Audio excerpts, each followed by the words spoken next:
नमस्कार, मैं हूं मनन गोस्वामी और आप देख रहे हैं अपना लाइव.न्यूज। दोस्तों, मांसाहार हमारे जीवन में उचित क्यों नहीं, आज इसी के बारे में बातें करेंगे। दोस्तों, आधुनिक सभ्यता के युग में मांस भक्षण तथा मद्यपान दुर्भाग्य से जीवन के अनिवार्य विषय बन रहे हैं। लेकिन शास्त्रों में मांसाहार तथा मद्यपान का केवल निषेध ही नहीं बल्कि उनकी गणना पाप कृत्यों में की गई है। मांस भक्षण प्राणियों के दांत दाढ़े एवं शूल तीक्ष्ण होते हैं, परंतु मानव के दांत कम नुकीले होते हैं। मनुष्य सदृश बंदर के दांत आदमी की तरह होते हैं। बंदर प्राणियों को मारकर उनका मांस भक्षण कभी नहीं करते। उनमें मनुष्य की अपेक्षा बुद्धि तथा अन्य दैवी गुण कम मात्रा में होते हैं। तात्पर्य यह है कि उनके जबड़ों की रचना मांस भक्षण के योग्य नहीं होती। इसके अलावा मांस भक्षण प्राणी और शाकाहारी प्राणी में फर्क यह है कि बिल्ली, कुत्ता, बाघ तथा सिंह आदि जीभ से पानी पीते हैं, जबकि गाय, बकरी तथा मनुष्य आदि होठों से पानी पीते हैं। दीर्घकाल तक किए गए शोधात्मक अध्ययन से यह भी निष्कर्ष निकलता है कि आदमी का जठर और दांतों की आंतरिक रचना केवल तंतुयुक्त आहार, फलाहार, शाकाहार के लिए ही कार्यक्षम है। मांसाहार तथा मत्स्याहार के लिए वे बिल्कुल सक्षम नहीं हैं। इसके अतिरिक्त पश्चिम के शोधकों के अनुसार मांस के लिए मारे गए प्राणियों के शरीर में छिपे रोग मानव शरीर पर शीघ्र कब्जा कर लेते हैं। मांसाहारी मनुष्य में रोग की तीव्रता शाकाहारी मनुष्य की अपेक्षा अधिक रहती है। डॉक्टर जोसे ओल्डफील्ड द्वारा प्रकाशित शोध पत्रिका में यह बात आग्रहपूर्वक कही गई है। प्रकृति द्वारा मानव के लिए निर्मित अन्न प्राकृतिक रूप में पहचाना जाता है।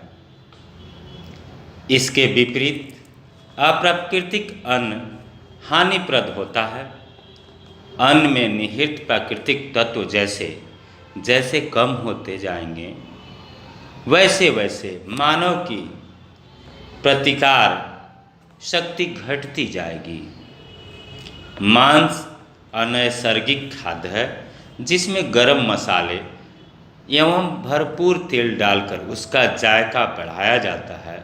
मांसाहारी के लिए विषय में एक बात यह भी है कि मांस बहुतांश में रुचिहीन होता है।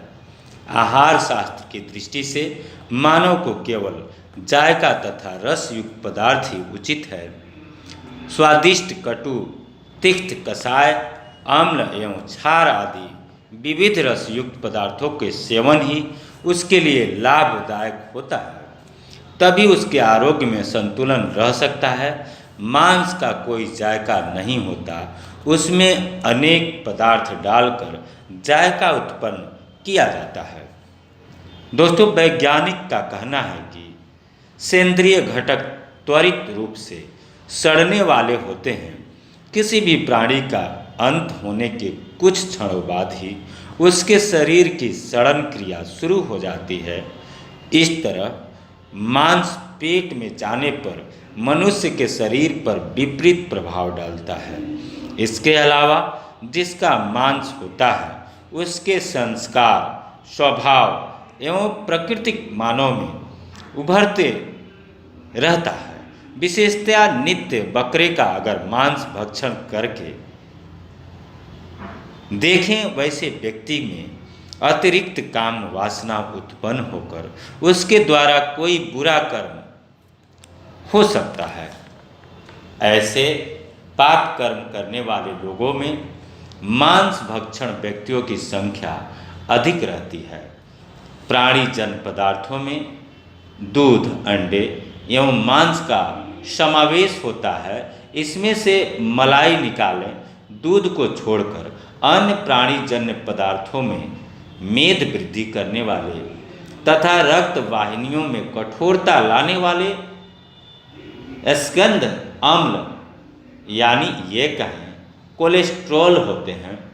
इससे रक्तचाप, हृदय रोग सहज रूप से उत्पन्न होने की संभावना अधिक रहती है। दोस्तों, मांसाहारी पदार्थों के सेवन से स्रावित होने वाले अम्ल मूत्रपिंड, उदर एवं संविवाद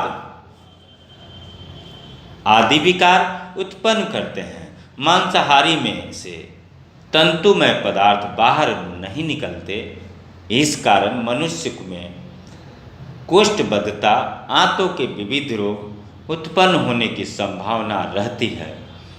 मांसाहारी पदार्थों में कार्बोहाइड्रेट नहीं होता, जबकि रक्त प्रवाह क्रिया के लिए 80% आवश्यक ऊर्जा कार्बोटकों में प्राप्त होती है।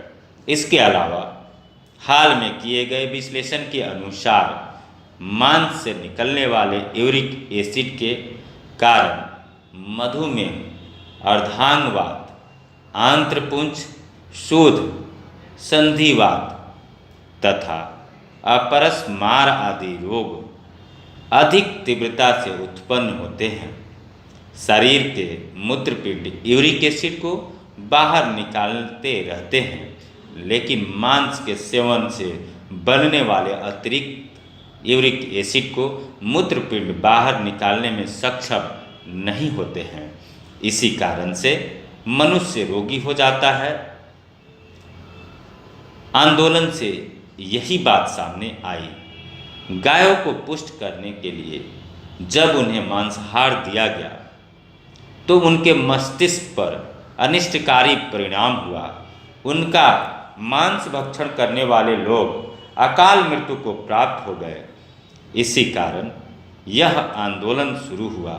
मांसाहार से पोषक द्रव्य शरीर में प्रवेश करते हैं, यह मांसाहारियों का दावा है, परंतु उसमें भी अधिक परिणाम में पोषण द्रव्य दूध के लिए हरी सब्जियां तथा तृण युक्त धान्यों से प्राप्त होते हैं।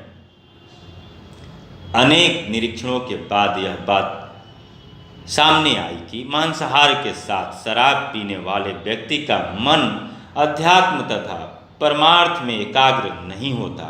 इसी कारण योग क्रिया, धार्मिक व्रत, पुरस्चरण एवं ध्यान धारण आदि किसी भी कर्म में उन्हें अपेक्षित सफलता प्राप्त नहीं हो पाती। इन सभी कारणों से धार्मिक दृष्टि से मांसाहार, मत्स्याहार तथा मदिरापान के विषय में किया गया निषेध सर्वदा उचित है। मुझे उम्मीद है आप समझ गए होंगे कि मांसाहार हमारे जीवन में मदिरापान, मत्स्यपान क्यों जरूरी नहीं है। मुझे आशा है आज की प्रस्तुति आप सबको अच्छा लगा हो। नीचे अपना सुझाव देना बिल्कुल नहीं भूलें। आज की प्रस्तुति आपको अच्छी लगे तो ज़्यादा से ज़्यादा शेयर करें, अपने दोस्तों तक पहुंचाएं। जो भाई चैनल पे नए हैं, आग्रह है चैनल को सब्सक्राइब करें। मिलते हैं फिर कोई अगली प्रस्तुति के साथ। बने रहें अपना लाइव.न्यूज़ के साथ। नमस्कार, धन्यवाद।